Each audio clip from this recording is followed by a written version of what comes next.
हमेशा याद रखना कि आपसे सवाल जितनी भी बदतमीजी से पूछा जाए, आप जवाब तमीज से देना, क्योंकि history will not record that question, they will record your answer. तो अपनी बात रखो और तमीज से रखो, ताकि जो सामने सुन रहा है उसे समझ न भी आए तो कल किसी और के समझ में आ जाएगा।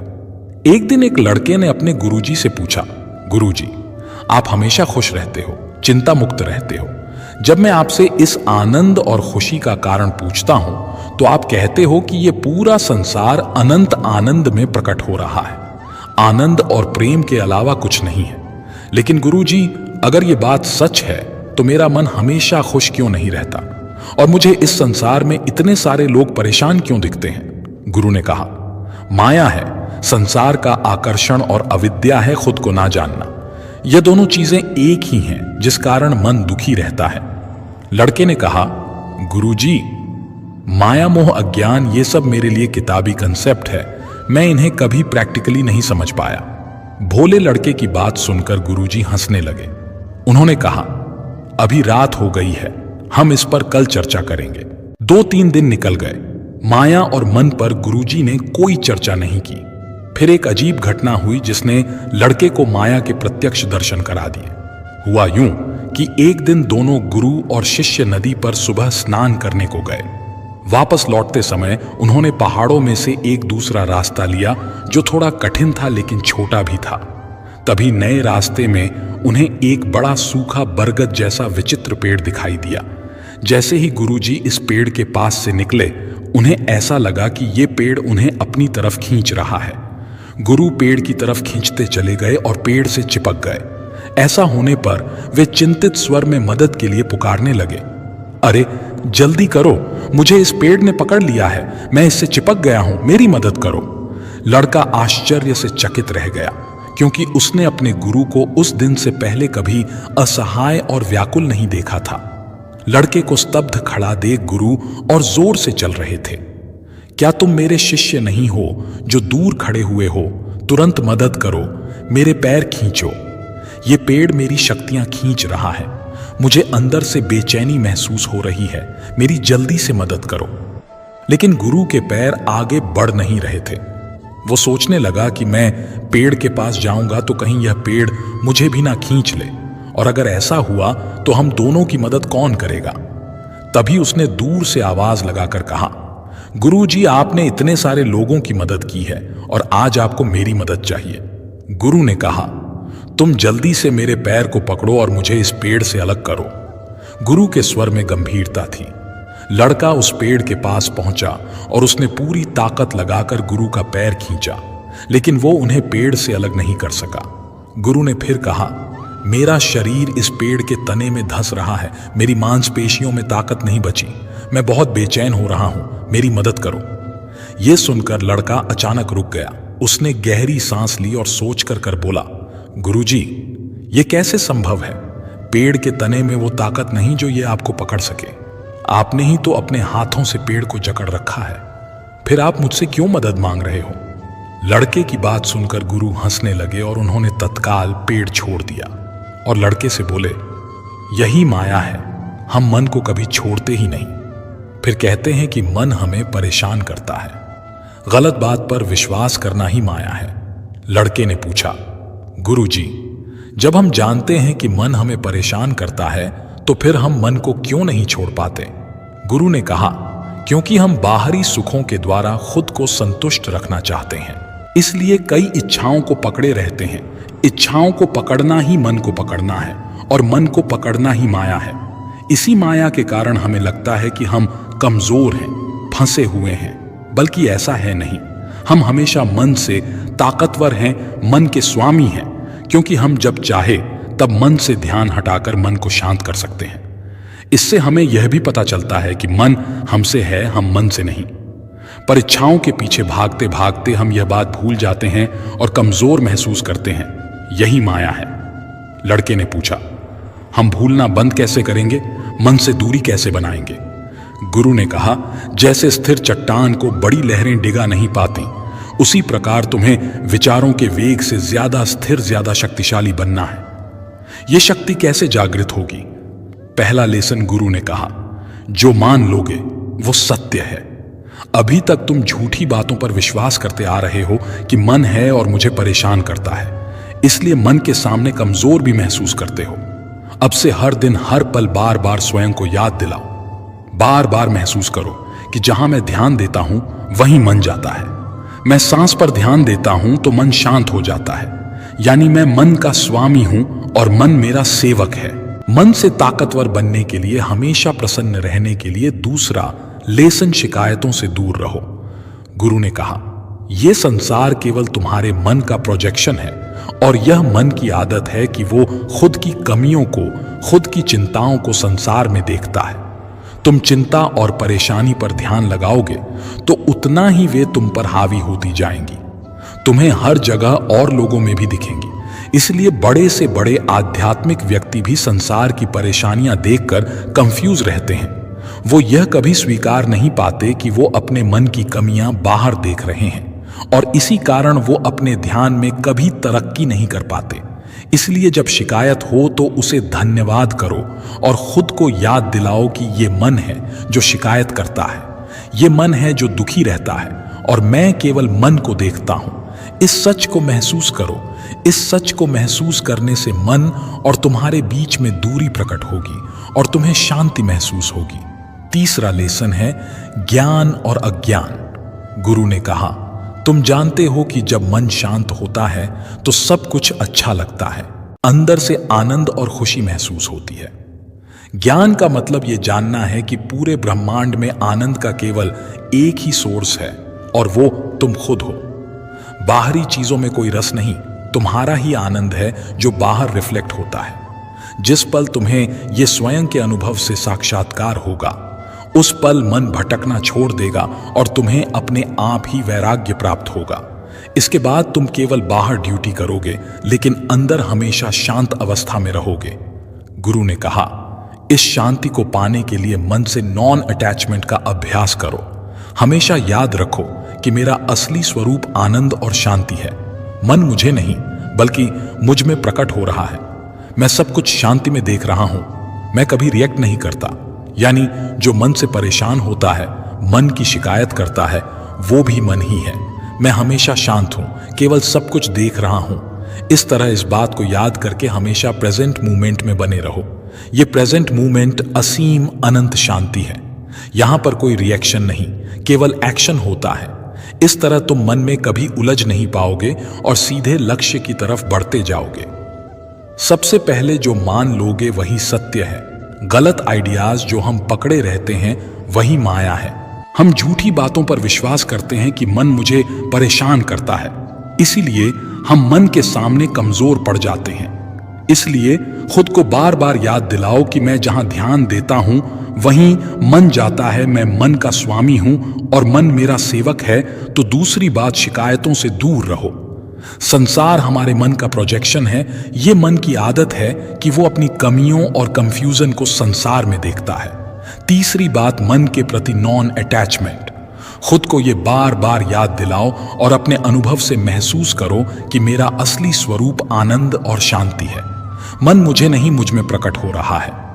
मैं सब कुछ शांति में देख रहा हूं। मैं कभी रिएक्ट नहीं करता, यानी जो मन से परेशान होता है, मन की शिकायत करता है, वो भी मन ही है। मैं हमेशा शांत हूं, सब कुछ देख रहा हूं। इस प्रकार मन के प्रति नॉन अटैचमेंट या वैराग्य विकसित होता है और हमको वो शांति महसूस होती है जहां पर एक्शन है, रिएक्शन नहीं। दोस्तों, हम लोग एक बार में फोकस गहरा करने की उम्मीद करते हैं, इसलिए परेशान होते हैं। अगर हमें सच में ध्यान या फोकस गहरा करना है तो हमें मेडिटेशन को समझना होगा, जिससे हम यह समझ पाएंगे कि जब मन फोकस करना शुरू करता है तो हर स्टेज में क्या दिक्कतें आती हैं और आप इन्हें अभ्यास से कैसे पार करते हो। गुरु ने कहा, ठीक है, तुम काम करते समय काम के अलावा कुछ और नहीं सोचोगे। दूसरी शर्त है, मुझे इस बारे में कोई सवाल नहीं करोगे। कुछ पूछना होगा तो मैं तुमसे आकर पूछूंगा। गुरु जी की एक विचित्र बात थी, वे हर किसी को अलग अलग तरह से शिक्षा देते। किसी को अकेले में ध्यान करने के लिए कहते तो किसी को मौन रहने के लिए, किसी को एक ही किताब बार बार पढ़ने के लिए कहते तो किसी को एक ही काम बार बार करने के लिए कहते। एक दिन एक चरवाहा गुरु के पास आया और बोला, गुरु जी, मैं ध्यान सीखना चाहता हूं और जीवन का सत्य जानना चाहता हूं। गुरु ने मुस्कुराते हुए कहा, बेटा, ध्यान और इसका तरीका समझना बड़ा सूक्ष्म विषय है। तेज और स्थिर मन वाले ही ऐसा कर सकते हैं। उस लड़के ने कहा, गुरुजी, आप ठीक कहते हैं, मैं अनपढ़ हूं, दुनिया नहीं जानता, सही गलत भी ज्यादा नहीं समझता, पर मैं मन से असंतुष्ट हूं। ये मेरा मन कहना नहीं मानता, इसलिए मेरे अंदर ध्यान सीखने की और मन को जीतने की तीव्र इच्छा है। गुरु ने कहा, अगर तुम सच जानना चाहते हो तो तुम्हें सब कुछ दांव पर लगाना होगा। गुरु गंभीर हो गए और बोले, एक बात याद रखना बच्चे, जीवन लगा भी दिया तो भी इस बात का कोई भरोसा नहीं कि तुम्हें इस जीवन में ज्ञान हो ही जाएगा। नौजवान थोड़ा हिचकिचाया, फिर उसने कहा, गुरुजी, मैं वापस लौटने के लिए नहीं आया था। आप जो कहेंगे वही मेरे लिए पत्थर की लकीर है। मैं आपकी हर बात मानूंगा। गुरु ने कहा, ठीक है, एक काम करो, इस आश्रम में 1000 शिष्य हैं। यहां हर दिन भोजन की सामग्री में दूध लगता है। आज से मवेशियों को पालने से लेकर दूध निकालने तक सारी जिम्मेदारी तुम्हारी है। लेकिन मेरी 2 शर्तें हैं। पहली शर्त, कुछ और नहीं सोचोगे काम करते समय। जो तुम काम कर रहे हो उस काम के अलावा तुम कुछ और नहीं सोचोगे। दूसरी शर्त, दोबारा मेरे पास मत आना और किसी सवाल का जवाब मत पूछना।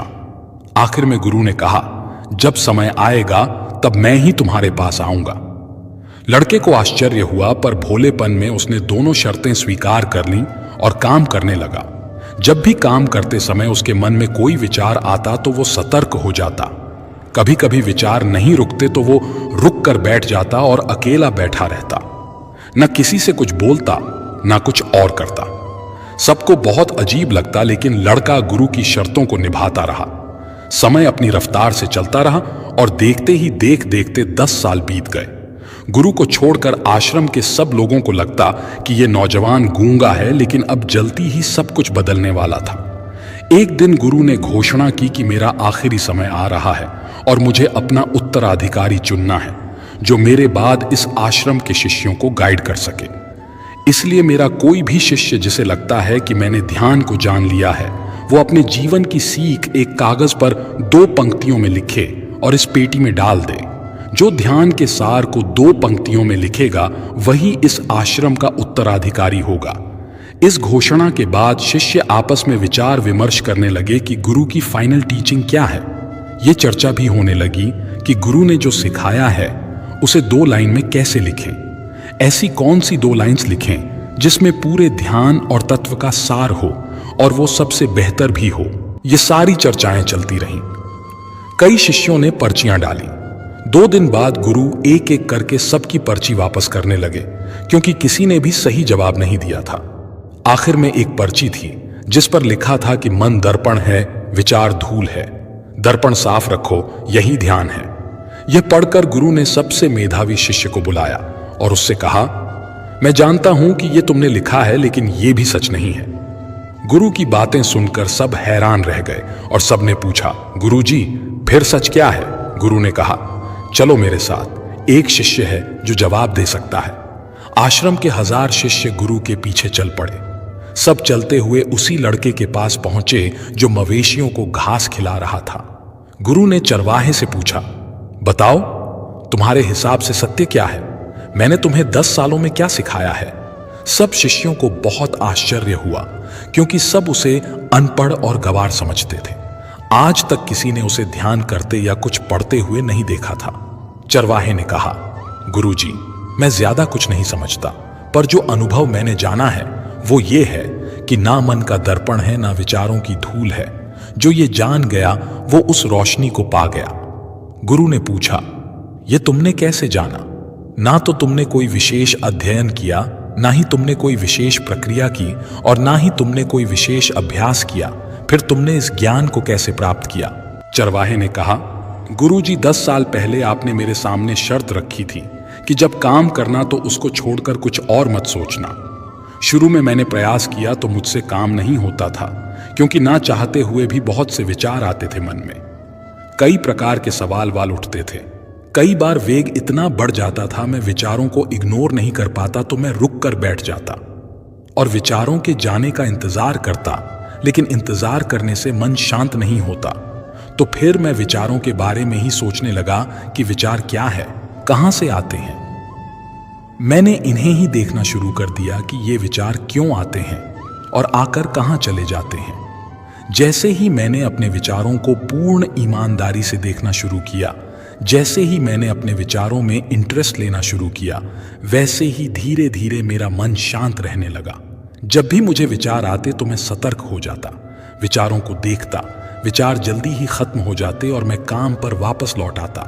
फिर एक ऐसा समय आया जहां मेरे सारे विचार शून्य हो गए और मैं कई समय तक इसी विचार शून्य स्थिति में, इसी आनंद में बना रहा और यहीं मुझे सारा ज्ञान प्राप्त हुआ। शिष्य की बातें सुनकर गुरु बहुत खुश हुए। तभी चरवाहे ने कहा, गुरुजी, लेकिन इससे भी ज्यादा महत्वपूर्ण आपकी दूसरी शर्त थी कि आपने मुझे सवाल पूछने से मना कर दिया। अगर ये शर्त ना होती तो मुश्किल आने पर मैं इस अभ्यास को छोड़ देता और कुछ और जानने की या करने की कोशिश करता और मन के जाल में फंसा रहता। मैंने कभी ये जाना ही नहीं कि अपने अभ्यास पर डाउट करना केवल एक विचार है, दूसरा सॉल्यूशन ढूंढना भी मन का ही विचार है। ये भी आएगा और चला जाएगा। आपकी दूसरी शर्त ने मुझे पहली शर्त पर टिकाए रखा। जब मैंने दृढ़ निश्चय किया कि मुझे मात्र यही काम करना है, तो मन दोबारा फिर मुझ पर हावी नहीं हो पाया। चरवाहे ने अपनी कहानी खत्म की। गुरु शांति से सबके चेहरे देखते रहे। जिन्हें कुछ समझ आया उन्होंने चरवाहे को नमस्कार किया, जिन्हें कुछ समझ नहीं आया उन्होंने भी नकली नमस्कार किया और सब अपने कमरों में चले गए। दिन खत्म हुआ, आधी रात हुई। गुरु ने चरवाहे को जगाया और गंभीर स्वर में कहा, बेटे, ये लो मेरी छड़ी और मेरी शॉल। ये प्रतीक है कि तुम ही मेरे सच्चे उत्तराधिकारी हो, परंतु तुम अभी के अभी आश्रम छोड़कर चले जाओ, क्योंकि इस आश्रम में बहुत सारे विद्वान शिष्य हैं जो खुद को तुमसे श्रेष्ठ मानते हैं और मेरे जाने के बाद वो तुम्हें शांति से जीने नहीं देंगे, क्योंकि वे इस बात को बर्दाश्त नहीं कर पाएंगे कि वे अभी तक मन के जाल में फंसे हुए हैं और एक साधारण सा चरवाहा केवल 2 शर्तों को मानकर आत्मज्ञान को पा गया।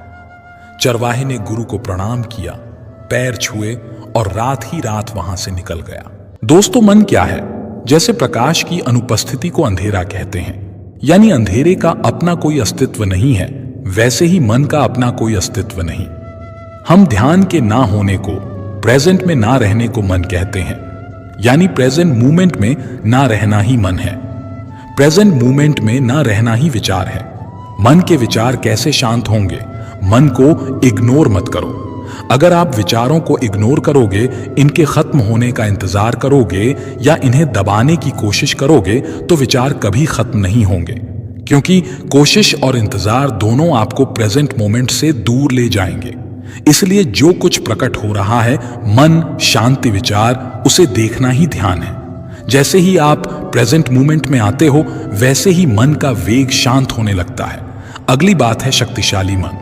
मन की ताकत एकाग्रता में है और केवल ताकतवर मन ही शांत हो सकता है और शांत मन ही प्रेजेंट मोमेंट में रह सकता है। इसलिए नई नई चीजें सीखने के बजाय एकाग्रता से अभ्यास करना सीखो। जिस इंसान के पास कंसंट्रेशन नहीं होता, उसका मन डाउट्स और चिंता से विचलित होता रहता है। डाउट्स क्या होते हैं? जितने डाउट्स हमें आते हैं, जितनी शिकायतें होती हैं, वो भी बस विचार ही हैं जो हमें प्रेजेंट मूवमेंट से डिस्ट्रैक्ट करते हैं। इसलिए अभ्यास करने का दृढ़ निश्चय करो। हर हाल में अभ्यास पर टिके रहो। एकाग्रता विकसित करो। एकाग्र होकर उचित कर्म करना ही ध्यान है। जो ऐसे डर निश्चय से जीतता है, उसे मन के ऊपर जीत मिलकर ही रहती है। स्वामी विवेकानंद कहते हैं कि बिना कंसंट्रेशन के कुछ हासिल नहीं होता। दोस्तों, एक राजा को सजावट का विशिष्ट सामान रखने के लिए एक शानदार अलमारी की जरूरत थी। उसने कई बड़ई और हुनरमंद कारपेंटर से अलमारी बनवाई, लेकिन किसी का काम राजा को पसंद नहीं आया। मुसीबत ये थी कि राजा गुस्से के लिए बदनाम था। अगर अलमारी पसंद ना आती तो वो कलाकारों को सजा सुना देता। एक बार राजा ने आश्रम से एक कलाकार को बुलावा भेजा। वो अपनी अद्भुत कला के लिए दूर दूर तक प्रसिद्ध था।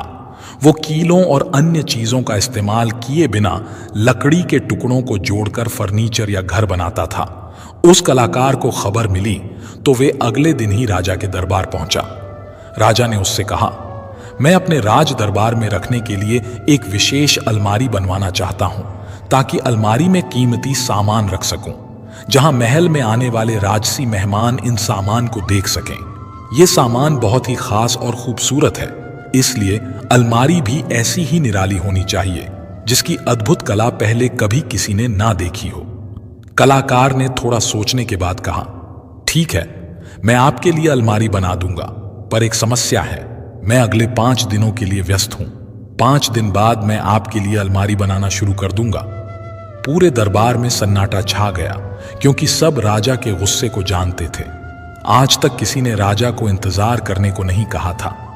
उस कलाकार का जवाब सुनकर राजा ने सोचा, इसको ऐसा क्या जरूरी काम है जो ये मेरा आदेश टाल रहा है। राजा ने सोचा, ठीक है, पहले इससे अलमारी बनवाता हूं, बाद में इसे देखता हूं। राजा ने उस कलाकार को जाने दिया, फिर तत्काल उसके पीछे एक गुप्तचर भी भेज दिया, ताकि पता चल सके कि वो 5 दिन कौन सा जरूरी काम करने वाला है। पहले दिन राजा के गुप्तचर ने देखा कि कलाकार आश्रम में बिना कुछ किए शांति से ध्यान में बैठा रहा। दूसरे दिन से लेकर 5वें दिन तक उसका यही हाल था। वो पूरे दिन शांति से एक जगह आंख बंद किए बैठा रहता। गुप्तचर ने राजा को सारी बात बताई तो राजा का क्रोध और बढ़ गया, लेकिन वो ये सोचकर शांत रहा कि अभी सजा दूंगा तो सबकी सहानुभूति कलाकार के साथ रहेगी। 5 दिन बाद वो कलाकार राजा के पास आया और जरूरी सामान लेकर अलमारी बनाने में जुट गया, और दिन रात एक करके 10 दिन का काम केवल 30 दिनों में पूरा कर दिया। जब उसने अलमारी राजा के सामने प्रस्तुत की तो राजा समेत सभी लोग अलमारी देखते रह गए। ऐसी अलमारी अभी तक किसी ने नहीं बनाई थी। बनावट और डिजाइन अद्भुत थी, नक्काशी जटिल और आकर्षक थी। बिना किसी जोड़ के ये अलमारी सालों साल चलने वाली थी। अलमारी को देखकर राज का गुस्सा छूमंतर हो गया। वो अत्यंत प्रसन्न और हैरान हुआ, क्योंकि वो जानता था कि कलाकार ने इंसानी काबिलियत से कहीं बेहतर अलमारी बनाई है। जिस अलमारी को बनाने में जवान युवक को 10 दिन लग जाते, उस काम को 55 साल के इस कलाकार ने बिना किसी खामी के 3 दिन में पूरा कर लिया है। ऐसा अद्भुत काम और प्रतिभा देखकर राजा का अहंकार पिघल गया। राजा ने उससे से कहा, आपने अकल्प कार्य किया है, जिसकी प्रशंसा शब्दों में संभव नहीं है। लेकिन मेरे मन में एक सवाल है कि आप काम शुरू करने से पहले 5 दिन खाली क्यों बैठे रहे? इसका रहस्य मुझे बताइए। उस कलाकार ने उत्तर दिया, राजन, आपको ऐसा क्यों लगता है कि मैंने 5 दिन कुछ नहीं किया?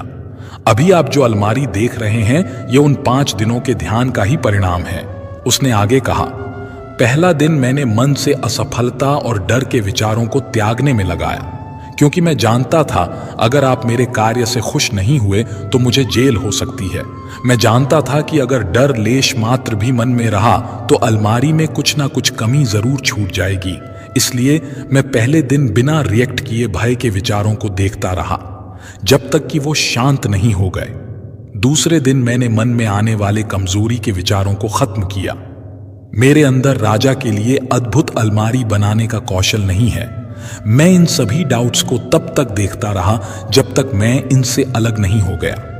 तीसरे दिन मैंने मन से कीर्ति और पुरस्कार की आशाओं और इच्छाओं को जाने दिया।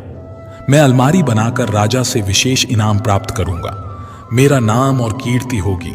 मैंने इन सब विचारों को जाने दिया और केवल शांति में बैठा रहा। कलाकार ने कहा, मैंने चौथा दिन अभिमान को छोड़ने में बिताया, ताकि जब मैं सफल हो जाऊं और लोग मेरी प्रशंसा करें तो अहंकार मुझ पर हावी ना हो पाए। मैंने 5वां दिन मन में इस अलमारी का स्पष्ट चित्र बनाया और अपने काम को लेकर विश्वास पैदा किया कि राजा को अलमारी जरूर पसंद आएगी।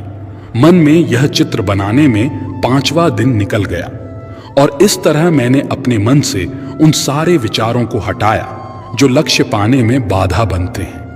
परिणाम स्वरूप अलमारी कुछ ही समय में बनकर तैयार हो गई। दोस्त, सबसे पहला लेसन, मन 4 तरह की बातें करता है। अगर सफल नहीं हुए तो क्या होगा?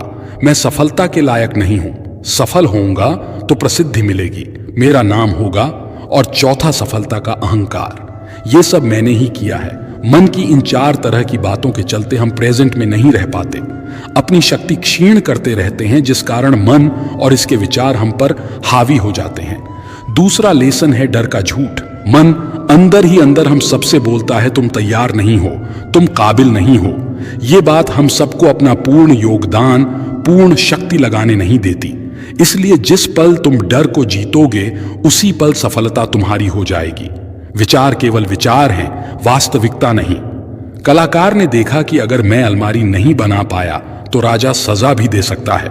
इस विचार के प्रकट होने से मन में, शरीर में डर महसूस होता है। फिर उस कलाकार ने स्वीकार किया कि यह डर केवल एक विचार है और विचार केवल अंदाजा है, सच्चाई नहीं। सच्चाई ये है कि मैं इन विचारों को आते जाते देख रहा हूं। फिर वो तब तक शांत में बैठा रहा जब तक आने जाने वाले डर के विचारों से मन की शांति को कोई फर्क नहीं पड़ा। जब कलाकार ने मन से विचलित होना बंद किया तो डर भी जड़ समेत नष्ट हो गया। अगला लेसन है फोकस ऑन एन विजन।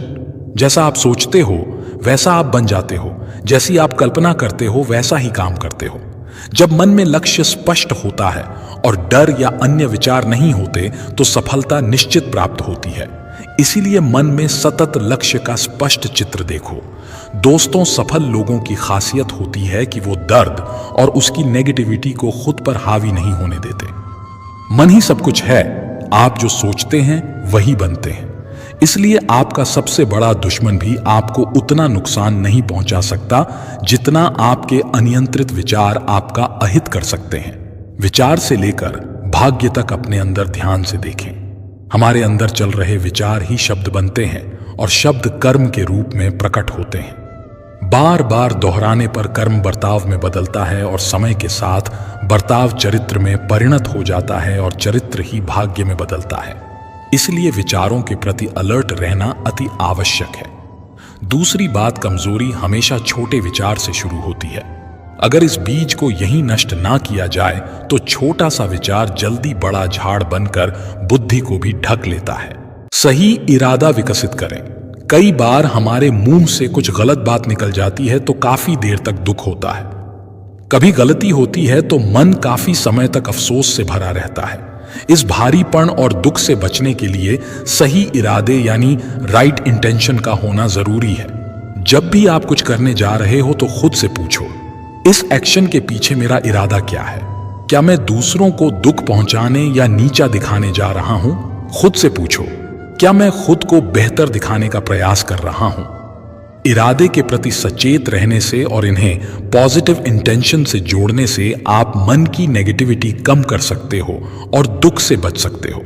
दूसरी प्रैक्टिस मन के प्रति अलर्टनेस विकसित करती है और नेगेटिव विचारों को शांत करती है।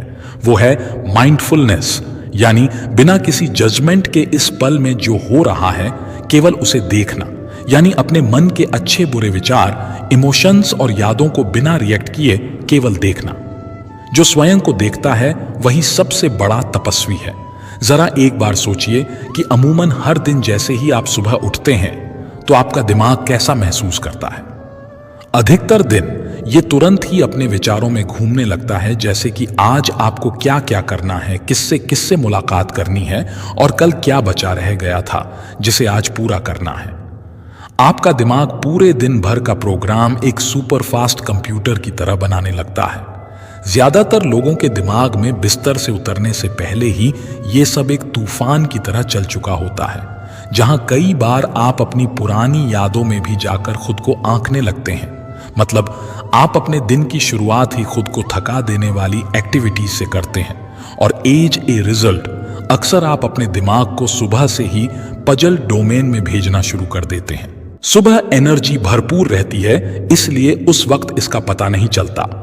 तो अगर आपकी दिनचर्या भी कुछ इसी प्रकार से शुरू होती है तो शायद आज आपको कोई सलूशन मिलेगा। एक बार सोचिए कि क्या होगा यदि आप इस मानसिक तूफान को शांत कर सकें और अपने अंदर गहरे में कहीं एक स्थान पर फिर से पहुंच सकें जो अत्यंत शांति और सुकूनदायक है। और इस शांत स्थान में केवल आपको धूप अंधेरा नहीं मिलने वाला, बल्कि इसे एक गहरे विशाल महासागर की तरह समझें जहां शांति कोई ऐसी स्थिति नहीं है जिसे आप जबरदस्ती और सिर्फ महसूस करते हैं, बल्कि ये कुछ ऐसा है जिसे आप वास्तव में जीते हैं और अनुभव करते हैं। कंडीशन सिर्फ एक ही है कि लाइफ से आप पूरी जिंदगी वही पा सको जो वो देने आती है। दरअसल जब आप स्वयं को खाली होने की अनुमति देते हैं तो कुछ मुक्तिदान घटित होता है। अब आप हर दिन पहनने वाले अलग अलग मुखौट को छोड़ना शुरू कर देते हैं। मेडिटेशन आपको कुछ पल के लिए ही सही उस स्थिति में पहुंचा देता है जहां अतीत और भविष्य के बारे में आपकी सारी चिंताएं दूर होकर आप केवल वर्तमान में जी रहे होते हैं। इस खाली जगह में आपको एक प्रकार की स्पष्टता मिलती है जो तब आना वास्तव में कठिन होता है जब आपका दिमाग शोरगुल वाले विचारों से भरा होता है। वास्तव में यह खालीपन बनता ही इसीलिए है ताकि वास्तविक ज्ञान इसी जगह में अपनी पैठ बना सके। एक बार आप इसकी प्रैक्टिस करना शुरू करते हैं, फिर आपको भावनात्मक और मानसिक रूप से जो लाभ मिलता है वो वास्तव में आश्चर्यजनक है। यही वो बिंदु है, वो ब्रेक पॉइंट है जहां आप खुद से सभी प्रकार की भारी अपेक्षाओं और आत्म आलोचनाओं को छोड़कर केवल स्वयं बच जाते हैं। जैसे आपके कंधों से कोई भारी वजन उतर गया है और आप काफी हल्का और स्वतंत्र महसूस कर रहे हैं। ये खालीपन महज एक छोटा सा विराम नहीं होता, ये आपके जीने और हर एक पल का आनंद लेने के तरीके में एक बहुत बड़ा बदलाव कर देता है। ये किसी भी चीज की कमी के बारे में नहीं है, बल्कि ये वास्तव में पहले से उपलब्ध सहज समृद्धि जो आपकी अत्यधिक व्यस्तता से उपजे विचारों के जाल के नीचे छिप गई है। इस प्रोसेस में आप अपनी कुछ गहरी धारणाओं के बारे में भी स्पष्टता प्राप्त करते हैं। जैसे आपने सुना होगा कि कुछ भी हासिल करने के लिए हमेशा प्रयास और संघर्ष करते रहना चाहिए। ये मानसिकता हमें ये सोचने पर मजबूर करती है कि जो कुछ भी पाने लायक है वो केवल कड़ी मेहनत और अथक प्रयास से ही आ सकता है। लेकिन जब आप खाली होने की प्रैक्टिस शुरू करते हैं तो आपको कुछ बिल्कुल अलग, बिल्कुल ही नया एक्सपीरियंस होता है। अब आपको पता लगता है कि कभी कभी कुछ पाने के लिए आपको लड़ना ही नहीं पड़ता, बल्कि वहां पर शांतिपूर्ण समर्पण ही वास्तविक सफलता दिलाता है। आपको पता चलता है कि अपनी गहराई में आप पहले से ही पूर्ण हैं, और ये एहसास होते ही आप इस भ्रम से बाहर निकल जाते हैं कि आपको ऐसा होना चाहिए या वैसा होना चाहिए। खाली होने का मतलब ये नहीं है कि अब आपको कुछ करना नहीं है, बल्कि अब ये करने के बजाय कुछ खोजने में बदल जाता है। इनफैक्ट ये उन परतों को हटाने जैसा है जो वास्तविक चीज के बारे में आपके दृष्टिकोण को अवरुद्ध कर रही है। हमें अक्सर यह सिखाया पढ़ाया और समझाया गया है कि हमें केवल उसी चीज की कद्र करनी चाहिए जो हमें कड़ी मेहनत से मिलती है। लेकिन आध्यात्मिकता की दुनिया में रास्ता काफी सीधा है। ये कड़ी मेहनत के बारे में बात नहीं करता, बल्कि ये जो है उसे शांति से स्वीकार करने के बारे में बात करता है। जैसे एक बार सोचो कि आप नदी में तैर रहे हो। यदि आप धारा के विपरीत तैरने का प्रयास करेंगे तो आप समझ सकते हैं कि प्रतिरोध भी अधिक होगा, लिहाजा आप थक भी जल्दी जाएंगे। लेकिन अगर आप सिर्फ नदी की धारा पर भरोसा करके अपने आप को उसके प्रवाह पर छोड़ देते हैं तो आप आसानी और सहजता से कम समय में अधिक दूरी तय कर लेंगे। उसी तरह जब आप इस खालीपन को भी गले लगा लेते हैं तो आपका जीवन की धाराओं के खिलाफ संघर्ष स्वतः ही खत्म हो जाता है। आप उनके साथ आगे बढ़ने लगते हैं। हमेशा कुछ ना कुछ करने की आदत वास्तव में आपको वास्तविक आप बनने से रोक सकती है। खाली होना सीखना अपनी पकड़ मजबूत करने के बजाय ढीली करना सीखने जैसा है। चीजों पर विजय पाने की कोशिश करने के बजाय इन्हें वैसे ही स्वीकार करना जैसी वे हैं। ये जीवन के हर हिस्से का विरोध या उस पर नियंत्रण करने की कोशिश किए बिना उसके प्राकृतिक प्रवाह का अनुभव करने के लिए एक खुले निमंत्रण की तरह है। जब हम हमेशा कुछ ना कुछ करते रहने की मानसिकता से दूर हो जाते हैं तब होता है असली जादू। जो हम स्वाभाविक रूप से हैं उसके लिए जगह बनती है। ये एक ऐसी अवस्था है जहां हम जीवन को सामंजस्यपूर्ण तरीके से घटित होने देते हैं और यह स्वीकार करते हैं कि वास्तव में लाइफ अत्यधिक आपाधापी में पड़ने की बजाय सिंपली इसे एज इट ईज जीने में ही है। लेकिन प्रश्न ये है कि हम इस खालीपन की स्थिति को अपने रोजमर्रा के जीवन में लाएं कैसे। और इसके लिए जो पहला स्टेप है वो बहुत ईजी है। दैट इज लेट गो, यानी कि जाने दो। जी हां, दूसरों के प्रति चिंताओं, कर्तव्यों और दूसरों की अपेक्षाओं से भरे भारी बैग को छोड़ दीजिए। मैं आपको इस बैकपैक को अपने कंधों से धीरे से नीचे रख देने के लिए एनकरेज करता हूं। कभी कभी सबसे गहरा परिवर्तन ही तब होता है जब हम दुनिया का बोझ अपने कंधों पर उठाने की कोशिश करना बंद कर देते हैं। एक और उपयोगी तरीका है अपने थॉट्स यानी अपने विचारों पर नजर रखना। अपने मन के जटिल जाल में उलझने के बजाय अपने विचारों का एक सजग पर्यवेक्षक बने। जब आप शून्यता को अपनाते हैं तो आप अपने विचारों में बिना शामिल हुए बस उन्हें दूर से देख रहे होते हैं। इस तरह से आप अपने उन विचारों को कॉन्शियसली सिलेक्ट करके त्यागने का विकल्प चुन सकते हैं जो आपको अच्छा महसूस करने में मदद नहीं कर रहे। और ये जान लीजिए कि इसे आप इमेजिन करके नहीं जान सकते कि इस तरह से अपने थॉट्स को ऑब्जर्व करना आपकी सोच से भी कितना अधिक शक्तिशाली हो सकता है।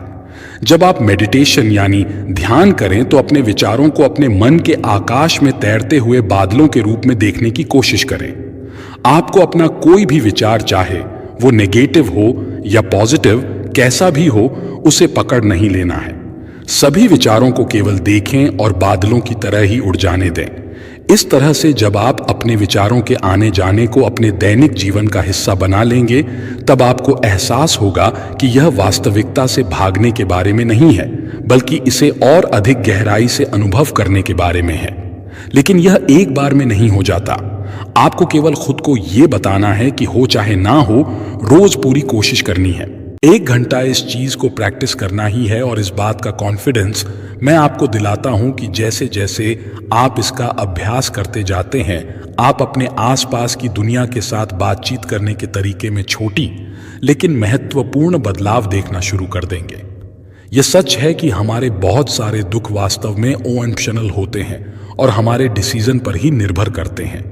कठिन समय और चुनौतियों का सामना तो हम सभी करते हैं, लेकिन इन स्थितियों पर हम रिस्पांस कैसे देते हैं यह हम पर निर्भर करता है। जब आप खालीपन को प्रैक्टिस करना शुरू करते हैं, तब आप देखते हैं कि जो समस्याएं आपको पहले परेशान कर देती थीं, वे वास्तव में आपके अपने दिमाग द्वारा पैदा की गई हैं। शून्यता का यह अभ्यास आपको फील कराता है कि आपके पास नकारात्मक विचारों और भावनाओं में ना फंसने का विकल्प हमेशा मौजूद था और है। आप अपने विचारों या आपके आसपास होने वाली घटनाओं से नियंत्रित नहीं होते, बल्कि अब आपको उन पर रिस्पांस कैसे करना है, यह विकल्प चुनना होता है। यह विकल्प ही शून्यता की वास्तविक स्थिति है। यह आपको शांति प्रदान करता है, तब भी जब आपके चारों ओर सब कुछ अस्त व्यस्त हो। दरअसल खालीपन चीजों के सरल रूप में ही सुंदरता देख पाने के बारे में है। आज की दुनिया में हम हमेशा और अधिक की तलाश में रहते हैं, अधिक पैसा, अधिक रुतबा, अधिक सम्मान। लेकिन जब आप शून्यता को अचीव करने की प्रैक्टिस करते हैं, तो आप वास्तव में और अधिक की चाह के बजाय उस चीज की सराहना करना शुरू कर देते हैं जो आपके पास पहले से है। और कुछ दिन में ही ये प्रक्रिया वास्तव में आपको सेटिस्फाई करने लगती है। जब आप अपन को अपनाना शुरू करेंगे, तो आपको एहसास होगा कि सच्ची खुशी अधिक चीजें इकट्ठा करने या कोई पर्टिकुलर पोजीशन या स्टेटस हासिल करने से नहीं आती है। इसके बजाय ये आपके और आपके आसपास की दुनिया के साथ एक वास्तविक और सार्थक संबंध बनाने के बारे में है। खालीपन दुनिया से मुंह मोड़ने के बारे में नहीं है, बल्कि इसे और अधिक व्यापक और शांतिपूर्ण तरीके से समझने के बारे में है। याद रखिएगा कि शून्यता कोई जगह नहीं है जहां आप पहुंचेंगे, बल्कि ये एक यात्रा है जिसे आप कंटिन्यूअसली एंजॉय करते हैं। ये जान ले कि आने वाला हर नया दिन खाली रहने का अभ्यास करने, अपने आप को अपने दिमाग की पकड़ से मुक्त करने और जीवन को अधिक समृद्ध और संपूर्ण तरीके से अनुभव करने का एक नया मौका है। खालीपन एक बहुत ही व्यक्तिगत यात्रा है जो इस बात पर निर्भर करती है कि आप दुनिया को कैसे देखते हैं और जीवन में आपके अपने अनुभव कैसे हैं।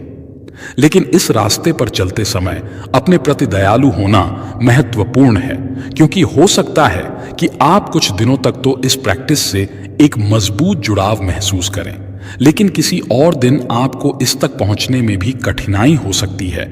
लेकिन यह सामान्य है, जिंदगी का हिस्सा है।